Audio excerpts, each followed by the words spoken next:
L'intelligence n'est pas seulement une question de QI, de diplôme prestigieux ou de connaissances encyclopédiques. Elle va bien au-delà. L'intelligence véritable se manifeste dans notre capacité à réfléchir avant d'agir, à discerner le bon du mauvais, à gérer nos émotions et à interagir avec les autres de manière respectueuse et constructive. Comme le disait Platon, « Sage est celui qui parle parce qu'il a quelque chose à dire ». Mais combien parmi nous tombent dans le piège de parler par simple impulsion, sans réfléchir à l'impact de nos mots ou de nos actions? Dans un monde où la communication est instantanée et où nos vies sont constamment exposées, il est plus facile que jamais de tomber dans des comportements qui nuisent à notre bien-être et à nos relations. Pourtant, les personnes véritablement intelligentes savent éviter ces pièges. Elles cultivent la maîtrise de soi, l'introspection et la prudence, des qualités qui les distinguent et leur permettent de construire des relations plus saines, de gagner en crédibilité et de mener une vie plus apaisée. Dans cette vidéo, nous allons explorer ensemble 8 habitudes que les personnes intelligentes évitent, des comportements qui, bien qu'apparemment anodins, peuvent avoir des conséquences négatives sur notre vie personnelle et professionnelle. Chaque habitude que nous aborderons est un miroir qui vous permettra d'identifier les comportements que vous pouvez ajuster pour devenir une meilleure version de vous-même. Ces habitudes ne sont pas simplement des erreurs à éviter, mais des opportunités pour grandir et renforcer votre caractère. Imaginez l'impact que cela pourrait avoir sur votre vie. Des relations plus solides, une confiance accrue et une paix intérieure durable. Cela commence par une prise de conscience. Et cette vidéo pourrait être l'étincelle qui déclenche votre transformation. En identifiant ces comportements et en apprenant à les remplacer par des actions réfléchies et alignées avec vos valeurs, vous ne faites pas seulement un pas vers une vie plus épanouissante, mais vous inspirez également ceux qui vous entourent. Mais attention, le chemin vers l'amélioration personnelle demande du courage. Il s'agit de reconnaître vos faiblesses, d'affronter vos zones d'ombre, et de choisir intentionnellement de changer. Si vous êtes prêt à relever ce défi et à explorer les clés pour élever votre niveau de conscience, alors restez avec nous. Chaque seconde de cette vidéo est conçue pour vous inspirer, vous guider et vous équiper d'outils pratiques pour transformer votre quotidien. Nous allons décortiquer ces habitudes une par une, les illustrer avec des exemples concrets et vous donner des stratégies simples mais puissantes pour les surmonter. Préparez-vous à un voyage vers la sagesse. Car ici, sur Sagesse en évolution, notre mission est de vous aider à devenir la meilleure version de vous-même. Alors, êtes-vous prêt à faire le premier pas vers une vie plus consciente et significative? Restez avec nous jusqu'à la fin de cette vidéo. Vous ne le regretterez pas. 1. Les commérages, un poison déguisé en divertissement. Les commérages ont un charme indéniable. Ils captent notre attention, piquent notre curiosité et nous donnent parfois l'illusion de renforcer nos liens sociaux. Pourtant, leur attrait est trompeur. Comme une glace qui fond, ils commencent par offrir un plaisir sucré, mais finissent par laisser des traces désagréables. Méfiance, malentendus et conflits inutiles. Une étude fascinante a révélé que près de 65% de nos conversations quotidiennes sont teintées de commérages. Imaginez l'impact de ce pourcentage sur nos relations et notre environnement de travail. À chaque mot, nous posons les bases d'un climat de confiance ou de méfiance. Prenons un exemple courant. Vous êtes au bureau, et autour d'un café, quelqu'un commence à critiquer un collègue absent. Vous sentez la tentation de participer. Après tout, partager une anecdote ou donner votre avis semble inoffensif. Mais réfléchissez. Que se passe-t-il lorsque ces mots reviennent aux oreilles de la personne concernée? Ou pire, que se passera-t-il si vos interlocuteurs deviennent les prochains à parler dans votre dos? Les commérages, bien qu'ils donnent l'impression de nous inclure dans un cercle de confidence, finissent par éroder la confiance mutuelle et créer des tensions inutiles. L'histoire humaine nous enseigne que les commérages ne sont pas toujours nuisibles. L'anthropologue Robin Dunbar a théorisé que, dans le passé, ils jouaient un rôle dans la survie. Ils permettaient à nos ancêtres de partager des informations critiques sur les membres du groupe, renforçant ainsi les liens sociaux et augmentant leurs chances de survie. Mais dans le contexte moderne, où nos cercles sociaux sont plus vastes et nos interactions plus complexes, les commérages ont pris une tournure différente. Ils alimentent souvent la négativité et sapent les relations, car ils ne sont plus liés à des besoins essentiels, mais à des impulsions égoïstes ou à des distractions. Alors, comment peut-on résister à cette tentation? Premièrement, il est crucial de comprendre les motivations derrière les commérages. Souvent, ils émanent d'un besoin de validation, d'un désir de combler un vide dans une conversation ou d'une tentative de se sentir supérieur en critiquant autrui. Reconnaître ces motivations est la première étape pour s'en affranchir. Ensuite, pratiquez l'art de rediriger les conversations. Supposons qu'un collègue commence à critiquer une autre personne. Au lieu de répondre, orientez la discussion vers un sujet constructif. Vous pourriez dire « C'est intéressant, mais as-tu vu l'avancée sur ce projet ?» ou « Et toi, comment vas-tu avec ce dossier ?» En déplaçant l'attention sur des sujets neutres ou positifs, vous évitez d'alimenter la négativité tout en maintenant une interaction respectueuse. Socrate, l'un des plus grands penseurs de l'Antiquité, nous offre une règle précieuse pour gérer nos paroles. La meilleure façon de gagner une bonne réputation est d'être ce que vous voulez paraître. En d'autres termes, choisissez vos mots avec soin. Parlez avec intégrité et intention. Avant de partager une information, posez-vous cette question. Mes paroles renforceront-elles la confiance et la bienveillance ou créeront-elles des tensions? Si vous avez le moindre doute, il est probablement préférable de garder le silence. Pour transformer cette prise de conscience en action, essayez un défi simple mais puissant. Pendant une semaine, engagez-vous à ne pas parler de la vie des autres, à moins que ce soit dans un contexte positif ou constructif. Notez comment cette pratique influence vos interactions. Vous constaterez peut-être que vos conversations deviennent plus riches et plus significatives. De plus, vous serez perçu comme une personne digne de confiance, quelqu'un sur qui les autres peuvent compter pour des échanges honnêtes et bienveillants. Enfin, prenez le temps de réfléchir à l'impact des commérages sur votre propre bien-être. Imaginez que chaque mot négatif que vous prononcez est une pierre que vous ajoutez à un sac à dos que vous portez. Avec le temps, ce fardeau devient insupportable. À l'inverse, chaque mot positif ou réfléchi allège ce sac, vous permettant d'avancer plus librement. Les commérages, bien qu'ils semblent inoffensifs, sont un poison déguisé en divertissement. Ils polluent nos relations et minent notre crédibilité. Mais en choisissant de parler avec intention, en redirigeant les conversations vers des sujets positifs, et en cultivant la discipline de ne pas céder à cette tentation, vous pouvez transformer votre manière de communiquer.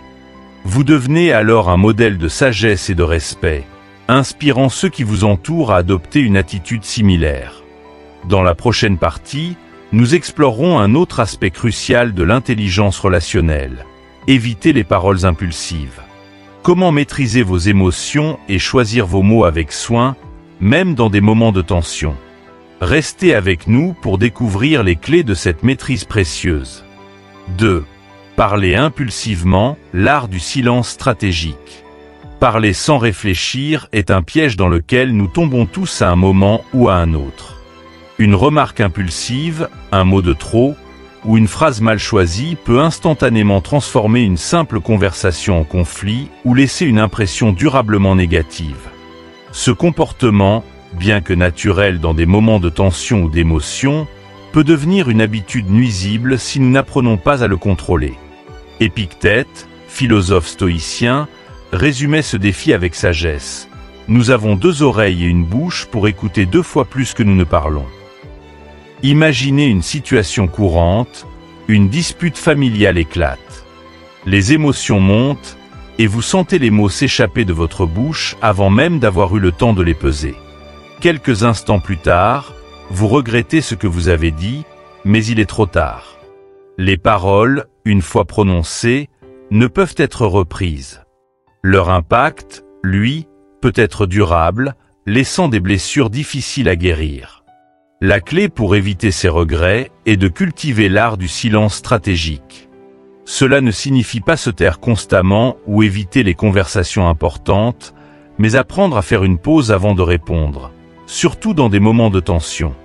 Cette pause, même si elle ne dure que 5 secondes, permet à votre esprit de reprendre le contrôle sur vos émotions et d'évaluer l'impact potentiel de vos paroles. Ces 5 secondes, bien que courtes, peuvent faire toute la différence entre une réponse réfléchie et une réaction impulsive. Prenons un autre exemple. Un collègue critique publiquement votre travail. Votre instinct pourrait être de répliquer immédiatement pour vous défendre. Mais si vous respirez profondément, comptez mentalement jusqu'à 5 et analysez la situation, vous êtes plus susceptible de répondre avec calme et professionnalisme. Une réponse réfléchie pourrait être « Merci pour votre retour. Pourriez-vous préciser ce qui, selon vous, pourrait être amélioré ?» Cette approche transforme un conflit potentiel en une discussion constructive. Pour affiner cette maîtrise, adoptez l'acronyme PENSE comme guide dans vos interactions quotidiennes. Avant de parler, demandez-vous si vos paroles répondent aux critères suivants. Pour positive, vos mots vont-ils apporter quelque chose de bien ou d'utile? Pour éducative, sont-ils informatifs ou constructifs? N pour nécessaire, est-il vraiment important de dire cela? S pour sincère, sont-ils honnêtes et reflètent-ils vos véritables intentions? Pour éducative, vont-ils aider à clarifier ou à enrichir la discussion?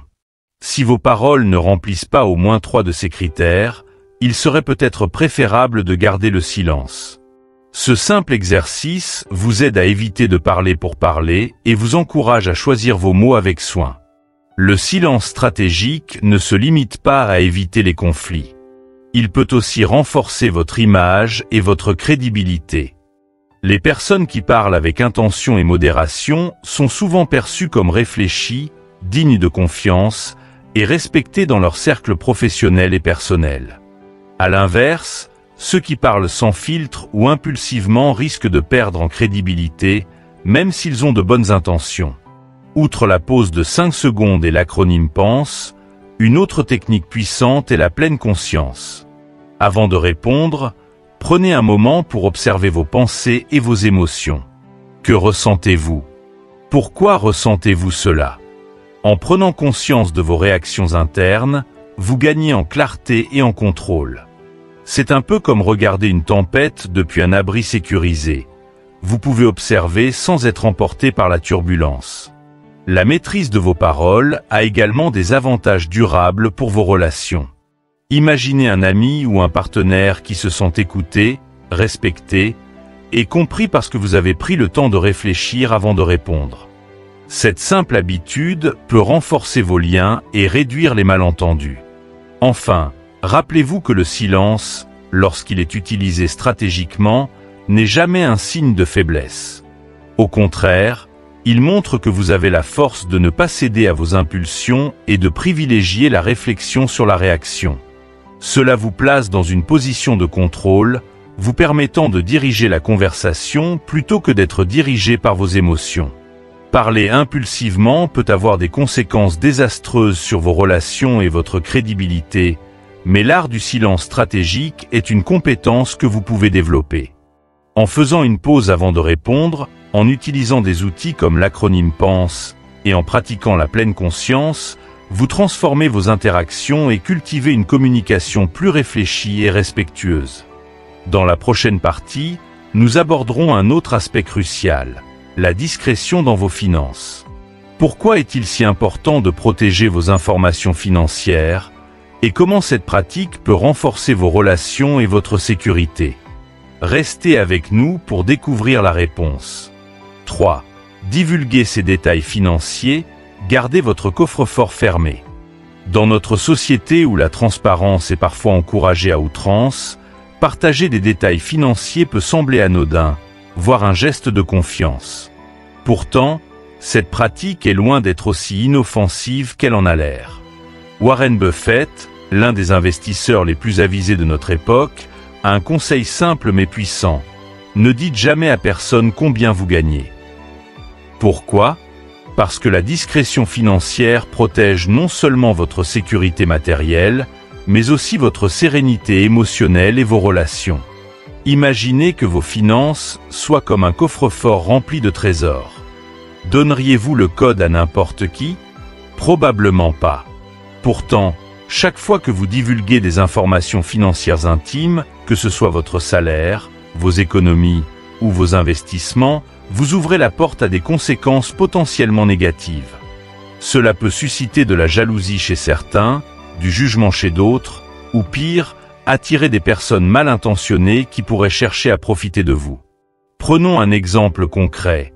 Un collègue curieux vous demande votre salaire. Si vous répondez honnêtement, vous risquez de créer une dynamique inconfortable. Votre rémunération, si elle est supérieure à la sienne, pourrait susciter de l'envie ou détériorer la relation. À l'inverse, si elle est inférieure, cela pourrait affecter la perception qu'il a de vos compétences ou de votre valeur. Ces situations, bien que subtiles, peuvent semer des tensions inutiles dans des environnements où la confiance est essentielle. La discrétion financière ne signifie pas devenir un coffre-fort humain, impénétrable et distant. Elle consiste à savoir compter avec qui partager ces informations. Par exemple, il est raisonnable de discuter de finances avec votre partenaire de vie ou un conseiller financier de confiance. Mais même dans ces cas, il est crucial de définir des limites et de garder une certaine réserve. Si quelqu'un vous pose des questions financières que vous trouvez intrusives, une réponse pleine d'humour peut être votre meilleur allié. Par exemple, si un ami demande combien vous gagnez, vous pourriez répondre avec légèreté « Pas besoin d'un prêt ce mois-ci, merci ». Cette réponse détourne la question tout en maintenant une atmosphère amicale. Un autre aspect important de la discrétion financière est de comprendre comment vos informations peuvent influencer la perception des autres. Imaginez que vous partagez avec un groupe d'amis votre succès financier récent comme un investissement fructueux. Cela pourrait inspirer certains, mais aussi susciter des attentes irréalistes ou des ressentiments chez d'autres. Ces réactions, bien qu'injustes, peuvent nuire à vos relations. Les réseaux sociaux ajoutent une couche supplémentaire de complexité. Publier des informations financières ou des signes extérieurs de richesse, comme des photos de vacances luxueuses ou de nouvelles acquisitions, peut attirer des regards indésirables. Même si vos intentions sont innocentes, ces publications peuvent donner lieu à des jugements ou à des tentatives d'exploitation. Pensez à vos publications comme à des tatouages numériques. Une fois en ligne, elles sont difficiles à effacer et accessibles à des personnes au-delà de votre cercle immédiat. Pour protéger vos finances, adoptez des habitudes de discrétion simples mais efficaces. Commencez par réfléchir à ce que vous partagez et pourquoi vous le faites. Si vous ressentez le besoin de parler de vos finances, demandez-vous, est-ce nécessaire ? Cela apporte-t-il une valeur à la conversation? Si la réponse est non, il vaut mieux garder ces informations pour vous. Ensuite, soyez sélectif dans vos cercles de confiance. Tout le monde n'a pas besoin de connaître les détails de vos finances. Entourez-vous de personnes qui respectent vos limites et comprennent la valeur de la confidentialité. Si vous avez des enfants, enseignez-leur également l'importance de garder ces informations privées. Cela les préparera à gérer leurs propres finances avec prudence à l'avenir. La discrétion financière est aussi une forme de respect envers soi-même. Elle vous permet de contrôler votre récit, de décider comment vous voulez être perçu et de protéger votre bien-être émotionnel. Il ne s'agit pas de cacher ou de minimiser vos réussites, mais de les partager avec discernement. Votre situation financière est personnelle, et elle mérite d'être traitée comme un trésor précieux. La discrétion dans ce domaine ne fait pas de vous une personne distante ou méfiante, mais une personne prudente et respectueuse de ses propres limites. En gardant vos finances privées, vous protégez vos relations, évitez les malentendus et réduisez les risques de manipulation. 4. Le mensonge, une illusion coûteuse. Le mensonge, bien qu'il puisse sembler une solution rapide pour éviter un conflit ou échapper à une situation délicate, est en réalité une illusion coûteuse. Chaque mensonge, petit ou grand, affaiblit les fondations sur lesquelles reposent nos relations. Imaginez un château de cartes. Chaque carte ajoutée symbolise un mensonge. La structure peut paraître stable au premier abord, mais à la moindre secousse, tout s'effondre. C'est exactement ce qui se produit lorsque le mensonge s'immisce dans nos interactions. Il crée une fragilité invisible qui peut, à tout moment, conduire à la rupture de la confiance. Prenons un exemple courant. Un ami vous demande une opinion sincère sur un projet auquel il tient beaucoup. Par peur de le blesser, vous lui dites que son travail est excellent, même si vous pensez qu'il a besoin d'amélioration. Sur le moment, votre réponse semble éviter un conflit, mais à long terme, elle pourrait avoir des conséquences plus graves. Si votre ami découvre que vous n'avez pas été honnête, il pourrait remettre en question votre fiabilité. Pire encore, votre mensonge pourrait le priver de l'opportunité de s'améliorer. L'honnêteté, bien que parfois inconfortable, est un pilier essentiel de toute relation saine. Imaginez vos relations comme un compte bancaire. Chaque acte d'honnêteté est un dépôt. Il renforce la confiance et enrichit votre lien. Chaque mensonge, en revanche, est un retrait. Et comme dans un compte bancaire, si vous effectuez trop de retraits sans faire de dépôt, vous finissez par vous retrouver à découvert. Une fois que la confiance est brisée, elle est extrêmement difficile à restaurer. Cela ne signifie pas que l'honnêteté doit être brutale ou dépourvue de sensibilité. Une vérité exprimée sans compassion peut blesser autant, sinon plus, qu'un mensonge. Imaginez un collègue qui vous demande un retour sur une présentation. Si vous dites « c'était un désastre, tu n'as aucune chance », votre commentaire, bien que sincère, est inutilement cruel. À l'inverse, si vous formulez votre retour de manière constructive, « je pense que tu pourrais rendre ta présentation encore plus percutante en travaillant sur les exemples », vous offrez une critique honnête tout en montrant de l'empathie. L'équilibre entre franchise et bienveillance est une compétence précieuse. Il s'agit de dire la vérité tout en tenant compte des sentiments de l'autre. Cela demande du tact, de l'intelligence émotionnelle et une réelle intention d'aider plutôt que de blesser. Le mensonge, au-delà de son impact sur les autres, a également des conséquences sur nous-mêmes. Chaque fois que nous mentons, nous trahissons nos propres valeurs et fragilisons notre intégrité. Cette dissonance interne peut conduire à un sentiment de culpabilité ou de honte qui, à long terme, peut miner notre estime de soi. En revanche, choisir l'honnêteté, même lorsque c'est difficile, renforce notre confiance en nous et notre alignement avec nos principes. Un autre aspect souvent négligé est l'énergie que demande le mensonge. Pour maintenir une fausse version des faits, il faut constamment se rappeler de ce que l'on a dit, éviter les incohérences, et parfois inventer encore plus de mensonges pour couvrir le premier. Ce processus est épuisant et source de stress. À l'inverse, l'honnêteté, bien qu'elle exige parfois du courage, offre une simplicité et une liberté incomparables. Vous n'avez pas besoin de jouer un rôle ou de garder une trace des fausses histoires. Cela dit, être honnête ne signifie pas que vous devez tout partager ou tout dire. Parfois, le silence est la meilleure option. Si une vérité n'est pas nécessaire ou si elle risque de causer plus de mal que de bien, il peut être sage de garder vos pensées pour vous. Par exemple, si un collègue vous demande votre avis sur une situation qui ne vous concerne pas directement, vous pouvez répondre « Je ne suis pas sûr d'avoir assez d'informations pour te donner une réponse pertinente ». Cela montre que vous respectez son besoin de retour sans vous engager dans une discussion inutile ou potentiellement nuisible. Pour cultiver l'honnêteté de manière constructive, commencez par de petites actions. Soyez transparent dans vos interactions quotidiennes, même sur des sujets apparemment insignifiants. Par exemple, au lieu d'inventer une excuse pour refuser une invitation, soyez franc « Je préfère me reposer ce soir, mais merci pour l'invitation ».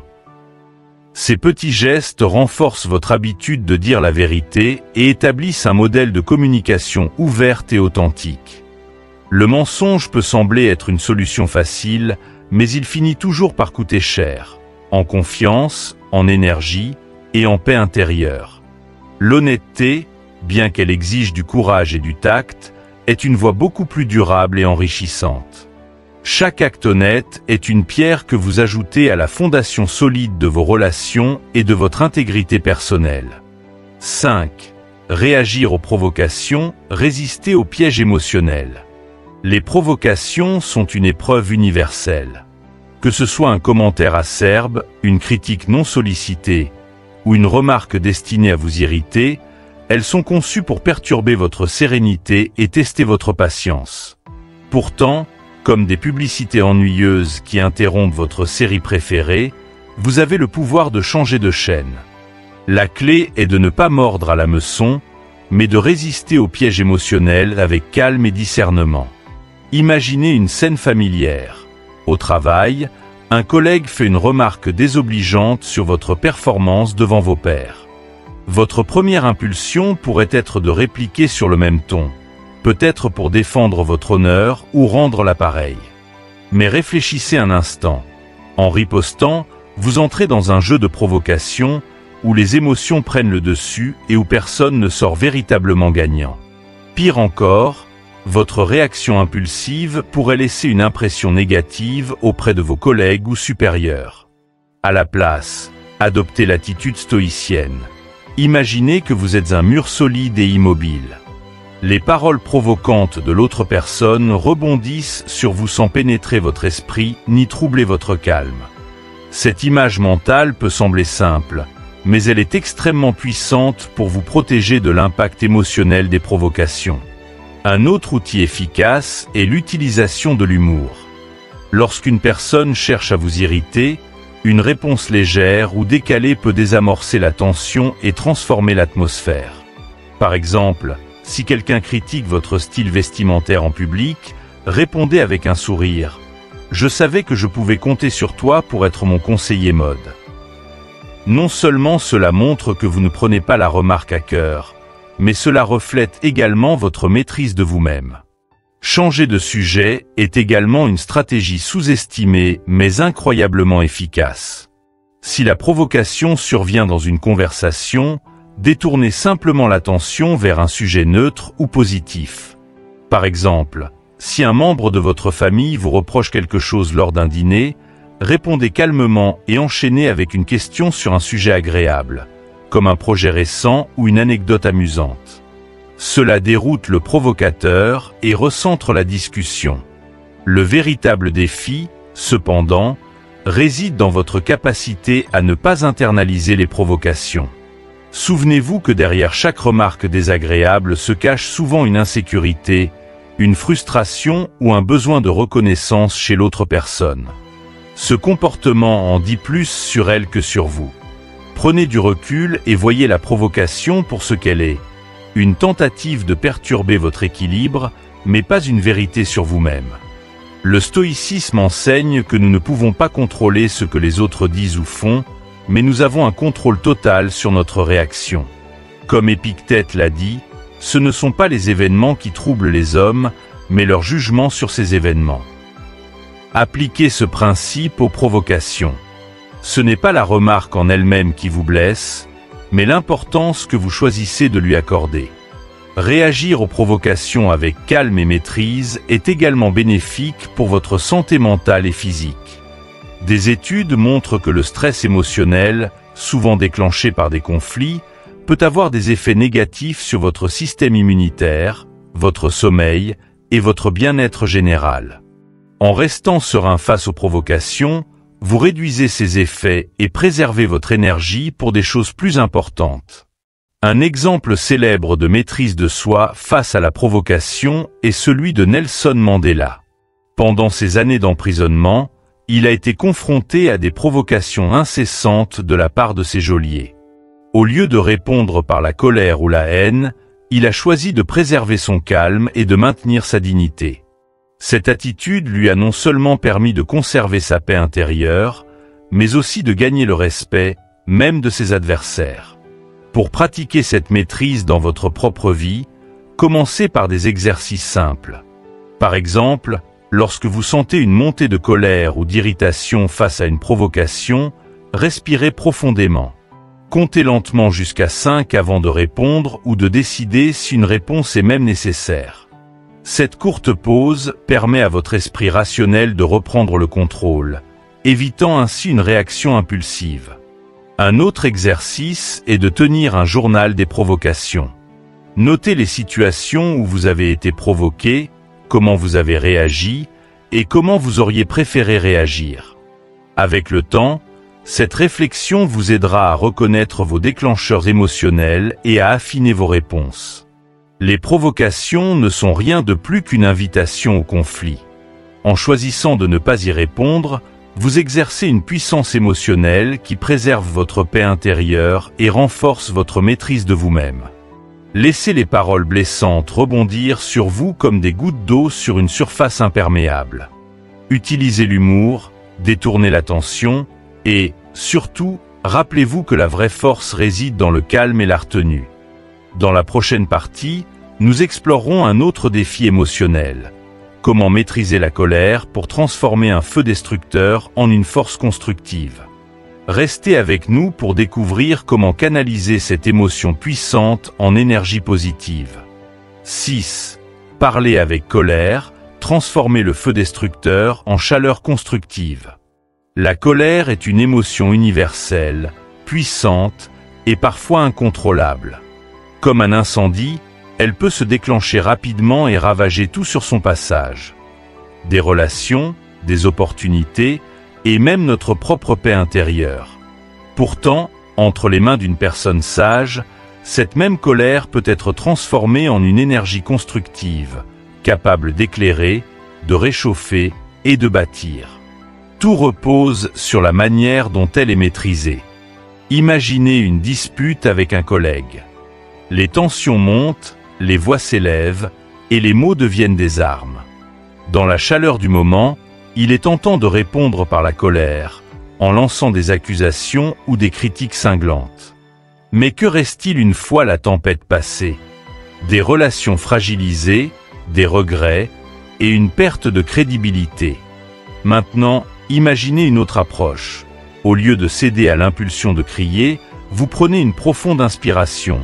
Comptez lentement jusqu'à 5 et répondez calmement.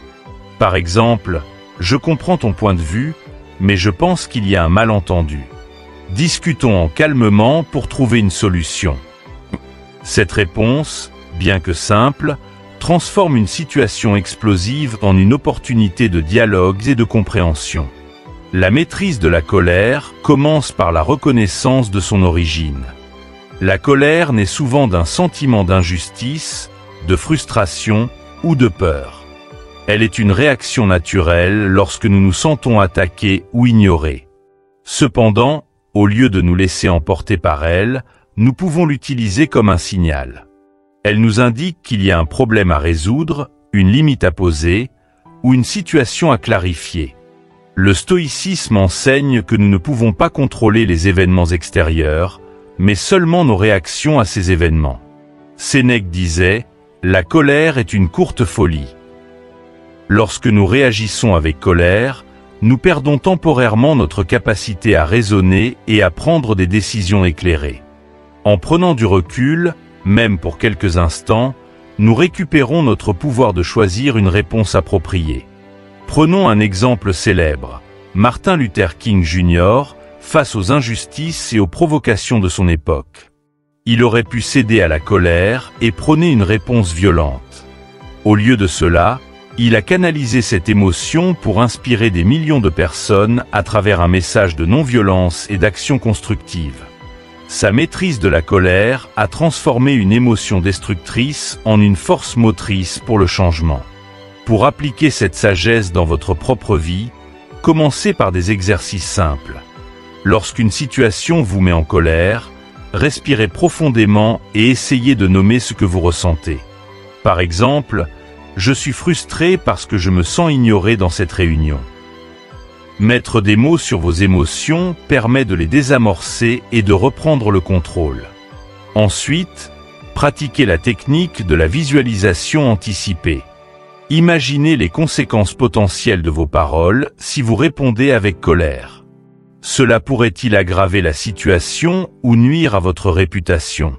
En visualisant les effets négatifs de vos actions impulsives, Vous êtes plus susceptible de choisir une réponse calme et réfléchie. Un autre outil puissant est de reformuler votre colère en une question constructive. Par exemple, au lieu de penser « Pourquoi est-ce que cette personne me manque de respect ?» demandez-vous « Comment puis-je résoudre cette situation de manière respectueuse et efficace ?» Cette approche vous aide à vous concentrer sur la solution plutôt que sur le problème. La colère, lorsqu'elle est maîtrisée, peut également servir de catalyseur pour des conversations honnêtes et nécessaires. Si vous ressentez de la colère dans une relation, cela peut indiquer qu'il y a des attentes non exprimées ou des frustrations accumulées. Au lieu de laisser la colère exploser, utilisez-la pour entamer un dialogue constructif.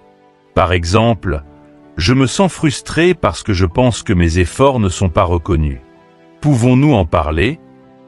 Ce type de communication renforce les relations plutôt que de les briser. Il est également important de se rappeler que la colère, comme toutes les émotions, est temporaire. Elle monte, atteint un pic, puis redescend. En pratiquant la patience et en permettant à l'émotion de se dissiper, vous évitez de prendre des décisions que vous pourriez regretter plus tard.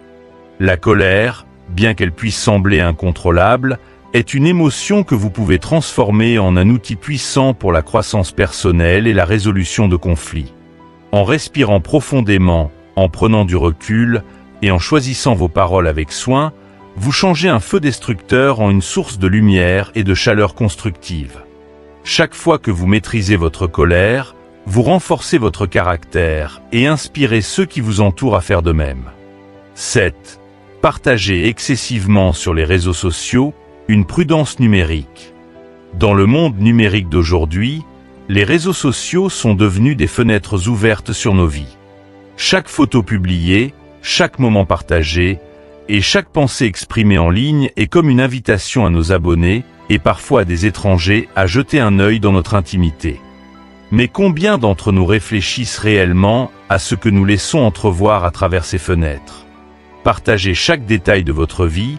C'est un peu comme laisser vos rideaux grands ouverts pour que tout le voisinage puisse observer vos faits et gestes. Imaginez ceci, vous revenez de vacances et publiez des dizaines de photos montrant votre destination de rêve, vos repas et chaque activité que vous avez faite. Vous recevez des likes et des commentaires admiratifs, mais que se passe-t-il en coulisses? Ces informations, bien qu'apparemment anodines, peuvent être exploitées. Par exemple, des personnes mal intentionnées pourraient deviner votre absence prolongée de chez vous ou même évaluer votre niveau de vie. Ce type de partage, bien que souvent fait innocemment, peut avoir des conséquences inattendues. L'un des problèmes majeurs des réseaux sociaux est leur permanence. Ce que vous publiez aujourd'hui peut rester visible pour toujours. Posez-vous cette question avant de cliquer sur « Publier ». Est-ce que je serais à l'aise si cette information ressurgissait dans 5 ou 10 ans? Une simple photo ou un commentaire peut avoir des répercussions sur vos relations personnelles ou votre carrière. Par exemple, une blague mal interprétée ou un post impulsif peut nuire à votre réputation professionnelle ou causer des malentendus dans vos relations. Un autre risque important est la géolocalisation. Lorsque vous marquez votre emplacement en temps réel, vous offrez des informations précieuses sur vos déplacements à des inconnus. Imaginez que vous publiez une photo d'un restaurant où vous dînez actuellement, accompagné d'un tag indiquant précisément où vous êtes. Sans le vouloir, vous avez fourni votre localisation exacte, exposant ainsi votre sécurité. Il est toujours préférable de partager ces moments une fois que vous avez quitté les lieux. La clé pour une présence en ligne équilibrée est de maintenir un certain niveau de discrétion. Cela ne signifie pas que vous devez abandonner les réseaux sociaux ou cesser complètement de partager. Au contraire, il s'agit d'apprendre à partager intelligemment. Par exemple, vous pourriez opter pour des publications qui mettent en avant des idées ou des expériences inspirantes sans révéler trop de détails personnels. Si vous souhaitez partager une réussite, concentrez-vous sur le message positif sans entrer dans les détails financiers ou privés. Les paramètres de confidentialité sont également un outil essentiel. Prenez le temps de vérifier qui peut voir vos publications et d'ajuster vos paramètres pour limiter l'accès à vos informations personnelles. Par ailleurs, soyez sélectif quant aux personnes que vous ajoutez à vos cercles sociaux. Tous vos abonnés ou amis en ligne ne méritent pas un accès total à votre vie. Un aspect souvent négligé est la façon dont nous présentons nos relations en ligne. Publier des détails intimes sur vos relations, qu'elles soient amicales ou amoureuses, peut ouvrir la porte au jugement ou aux interférences extérieures. Par exemple, partager les moindres disputes ou désaccords dans une relation peut non seulement miner votre intimité, mais également influencer l'opinion des autres sur votre partenaire ou vos amis. Au-delà de la prudence, réfléchissez à la raison pour laquelle vous ressentez le besoin de tout partager. Parfois, le partage excessif découle d'un désir de validation ou d'attention. Une question introspective utile est: est-ce que je partage cela pour exprimer quelque chose de significatif ou pour obtenir une validation extérieure? Cultiver une vie intérieure riche et un sentiment d'estime de soi indépendant des réseaux sociaux peut réduire ce besoin de validation numérique. Les réseaux sociaux ne sont pas intrinsèquement mauvais. Utilisés de manière réfléchie, ils peuvent être un outil puissant pour partager des idées, inspirer les autres ou rester connecté avec des personnes importantes. Prenons l'exemple d'un entrepreneur qui partage des conseils ou des histoires de réussite pour motiver son audience. En partageant des contenus pertinents et inspirants, il contribue positivement à sa communauté tout en protégeant sa vie privée. Enfin, pensez à vos données personnelles comme à une ressource précieuse. De la même manière que vous ne donneriez pas vos informations bancaires à n'importe qui, soyez vigilants avec ce que vous partagez en ligne. Les hackers et les fraudeurs sont de plus en plus sophistiqués, et chaque détail que vous publiez peut potentiellement être utilisé contre vous. Partager sur les réseaux sociaux est une pratique qui demande réflexion et équilibre. Posez-vous toujours cette question: est-ce que je veux que cela reste visible pour toujours? En limitant vos partages, en ajustant vos paramètres de confidentialité et en adoptant une approche intentionnelle, vous protégez non seulement votre sécurité et votre réputation, mais aussi votre paix intérieure. 8. Divulguez ses insatisfactions, apprenez à réagir, pas à réagir trop vite. Nous avons tous ressenti, à un moment ou un autre, l'envie de nous plaindre. Exprimer nos insatisfactions peut parfois sembler libérateur, comme si partager notre frustration nous permettait de soulager notre esprit. Cependant, se plaindre constamment peut devenir un piège insidieux. En concentrant notre énergie sur les problèmes, nous perpétuons un cycle de négativité qui ne fait qu'amplifier notre malaise. Épictète, avec sa sagesse stoïcienne, nous rappelle une vérité fondamentale. Ce n'est pas ce qui vous arrive, mais comment vous y réagissez qui compte. Imaginez votre esprit comme une tasse de thé. Si vous l'agitez constamment, les feuilles de thé tourbillonnent, rendant l'eau trouble et empêchant toute clarté. Mais si vous laissez la tasse reposer, les feuilles retombent doucement au fond et l'eau devient limpide. De la même manière, lorsque vous réagissez impulsivement ou que vous exprimez vos insatisfactions à tout va, vous créez une agitation mentale inutile. En revanche, en pratiquant le calme et la réflexion, vous permettez à votre esprit de trouver la clarté nécessaire pour agir avec discernement. Prenons un exemple concret. Imaginez que vous travaillez sur un projet avec des collègues et que vous sentez que votre contribution est sous-estimée. Votre première impulsion pourrait être de vous plaindre à votre supérieur ou à vos collègues, dans l'espoir d'obtenir une reconnaissance immédiate. Mais ce type de réaction, bien qu'il semble légitime sur le moment, risque de détériorer vos relations professionnelles. Au lieu de cela, prenez un moment pour évaluer la situation avec calme. Posez-vous des questions importantes. Est-ce que mon travail est vraiment ignoré ou est-ce une perception subjective? Comment puis-je aborder cette situation de manière constructive? En réfléchissant avant d'agir, vous transformez une frustration en une opportunité d'amélioration ou de dialogue. Une autre raison pour laquelle divulguer ses insatisfactions peut être nuisible est qu'elle transmet une énergie négative aux autres. Pensez à une conversation où quelqu'un ne fait que se plaindre de son travail, de ses relations ou de la vie en général. Après un moment, cette énergie vous affecte, même si vous ne le voulez pas. De même, lorsque vous vous plaignez constamment, vous risquez de fatiguer ou de décourager ceux qui vous entourent. Cela peut créer une distance émotionnelle, car les gens préfèrent généralement être entourés de personnes qui inspirent et motivent plutôt que de celles qui drainent leur énergie. Cela ne signifie pas qu'il faille réprimer toutes vos frustrations. Il est important de reconnaître vos sentiments et de leur donner un espace pour s'exprimer. Cependant, la clé est de trouver un équilibre. Au lieu de partager vos insatisfactions de manière impulsive, réservez un moment pour les examiner. Tenez un journal, par exemple, où vous pouvez écrire librement sur ce qui vous dérange. Cette pratique vous aide à clarifier vos pensées et à éviter de projeter vos émotions sur les autres. Cherchez également des solutions plutôt que de rester bloqué sur le problème. Si une situation vous dérange, demandez-vous « Qu'est-ce que je peux faire pour y remédier ?» Ce changement de perspective vous permet de passer d'un état d'impuissance à un état de maîtrise. Imaginez un ami qui se plaint constamment de son emploi sans jamais chercher à en changer. Maintenant, comparez cela à quelqu'un qui, bien qu'insatisfait, cherche activement à se former ou à explorer de nouvelles opportunités. Qui, selon vous, est plus susceptible de transformer sa vie? Épictète nous enseigne également que ce n'est pas l'événement lui-même qui nous perturbe, mais notre jugement à son sujet. Lorsque vous êtes frustré, prenez un moment pour reconsidérer votre perception. Est-ce que cette situation est vraiment aussi grave que vous le pensez? Peut-être que votre collègue qui semblait vous ignorer était simplement préoccupé par ses propres défis. En adoptant une perspective plus large, vous pouvez souvent réduire l'intensité de vos frustrations. Enfin, apprenez à choisir vos batailles. Tout n'a pas besoin d'être exprimé ou résolu immédiatement. Parfois, le simple fait de laisser passer le temps permet à une situation de se résoudre d'elle-même.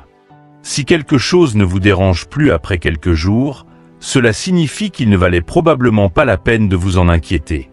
Divulguer ces insatisfactions de manière impulsive peut aggraver une situation, miner vos relations et perpétuer un cycle de négativité. À la place, pratiquez le calme, la réflexion et la recherche de solutions. En prenant du recul, vous transformez vos frustrations en opportunités d'apprentissage et de croissance personnelle. Ces 8 habitudes que les personnes intelligentes évitent ne sont pas de simples comportements à corriger. Elles représentent des opportunités précieuses pour affiner votre caractère, renforcer vos relations et vivre une vie plus harmonieuse. Chaque habitude que nous avons explorée est une invitation à grandir, à cultiver la réflexion et la maîtrise de soi, et à construire des bases solides pour une existence marquée par la sérénité et le respect. En renonçant au commérage, vous choisissez la bienveillance et la sincérité comme fondement de vos interactions. En maîtrisant vos paroles et en adoptant l'art du silence stratégique, vous renforcez votre crédibilité et votre dignité dans vos relations personnelles et professionnelles. La discrétion, qu'elle s'applique à vos finances ou à votre présence sur les réseaux sociaux, vous permet de protéger votre intimité tout en cultivant une vie équilibrée et réfléchie. Enfin, apprendre à canaliser la colère, éviter les provocations et transformer vos frustrations en opportunités constructives vous donne un contrôle inestimable sur vos émotions et vos actions. Ces changements ne se font pas du jour au lendemain, mais chaque petit effort compte. Imaginez les bénéfices: des relations plus solides, une réputation fondée sur l'intégrité et une paix intérieure qui vous permet de naviguer sereinement dans un monde souvent tumultueux. Ce chemin demande du courage et de la discipline, mais les résultats en valent la peine. Vous ne vous contenterez pas d'éliminer les comportements nuisibles.